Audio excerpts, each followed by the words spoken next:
சற்று முன் வெளியான முக்கிய அறிவிப்பின்படி நீலகிரியில் தனியார் பேருந்துகளுக்கு இணையாக அரசு பேருந்துகள் நவீன கேமரா வசதிகளுடன் இயக்கம். செய்தியை முழுமையாக கேட்கறதுக்கு முன்னாடி நம்ம சேனலை சப்ஸ்கிரைப் பண்ணலாம். சப்ஸ்கிரைப் பண்ணிக்கோங்க. மறக்காம பெல் பட்டனை கிளிக் பண்ணிக்கோங்க. அப்பதான் நம்மளுடைய அப்டேட்டட் நியூஸ் உங்களுக்கு உடனுக்குடன் வந்து சேரும். தனியார் பேருந்துகளுக்கு இணையாக நீலகிரியில் அரசு பேருந்துகள் நவீன கேமரா வசதிகளுடன் இயக்கப்பட்டு வருகிறது. நீலகிரி மாவட்டம் மலை மாவட்டம் என்பதால் பெரும்பாலான பகுதிகளுக்கு சிறிய ரக பேருந்துகள் இயக்கப்படுகிறது. தற்போது நீலகிரி மாவட்டத்தில் இயக்கப்படும் பெரும்பாலான பேருந்துகள் புதியவை. மேலும் பெரும்பாலான பழைய பஸ்களும் புதுப்பிக்கப்பட்டு இயக்கப்பட்டு வருகிறது. அதேபோல் வெளி மாவட்டங்கள் மற்றும் வெளி மாநிலங்களுக்கு இயக்கப்படும் பேருந்துகளும் தற்போது புதிய பேருந்துகளே அதிகம் இயக்கப்படுகிறது.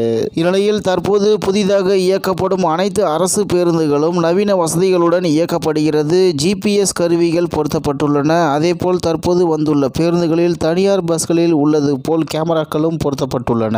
முன்பகுதி மற்றும் பின்பகுதியில் கேமராக்கள் பொருத்தப்பட்டுள்ளது. மேலும் டிரைவர் அருகே இந்த கண்காணிப்பு கேமராக்களின் மானிட்டர் வைக்கப்பட்டுள்ளது. டிரைவர்கள் பேருந்துகளை முன்னோக்கி மற்றும் பின்னோக்கி இயக்கும் போது இந்த கேமராக்களை பார்த்து இயக்குவதால் விபத்துக்கள் தவிர்க்கப்படுகிறது. மேலும் அனைத்து பேருந்துகளுக்கும் தற்போது கதவுகள் பொருத்தப்பட்டு இயக்கப்படுகிறது. இதனால் பயணிகள் தவறி கீழே விழ வாய்ப்பு இல்லை. தனியார் பேருந்துகளுக்கு இணையாக அரசு பேருந்துகள் இயக்கப்படுவதால் பயணிகள் மகிழ்ச்சி அடைந்துள்ளனர் என்று தகவல் வெளியாகியுள்ளது. இந்நிலையில் தற்போது புதிதாக இயக்கப்படும் அனைத்து அரசு பேருந்துகளும் நவீன வசதிகளுடன் இயக்கப்படுகிறது. GPS கருவிகள் பொருத்தப்பட்டுள்ளன. அதேபோல் தற்போது வந்துள்ள பேருந்துகளில் தனியார் பஸ்களில் உள்ளது போல் கேமராக்களும் பொருத்தப்பட்டுள்ளன. முன்பகுதி மற்றும் பின்பகுதியில் கேமராக்கள் பொருத்தப்பட்டுள்ளது. மேலும் டிரைவர் அருகே இந்த கண்காணிப்பு கேமராக்களின் மானிட்டர் வைக்கப்பட்டுள்ளது என்று தகவல் வெளியாகியுள்ளது. மேலும் அனைத்து பேருந்துகளும் தற்போது கதவுகள் பொருத்தப்பட்டு இயக்கப்படுகிறது. இதனால் பயணிகள் தவறி கீழே விழ வாய்ப்பில்லை. தனியார் பேருந்துகளுக்கு இணையாக அரசு பேருந்துகள் இயக்கப்படுவதால் பயணிகள் மகிழ்ச்சி அடைந்துள்ளனர் என்று தகவல் வெளியாகி உள்ளது என்பது குறிப்பிடத்தக்கது. இத்துடன் இன்றைய முக்கிய செய்தி நிறைவு பெறுகிறது. மேலும் இது போன்ற செய்திகளை உடனுக்குடன் தெரிந்து கொள்ள ஆர்கே நியூஸ் தமிழ்நாடு சேனல் உடன் இணைந்திருங்கள். நன்றி, வணக்கம்.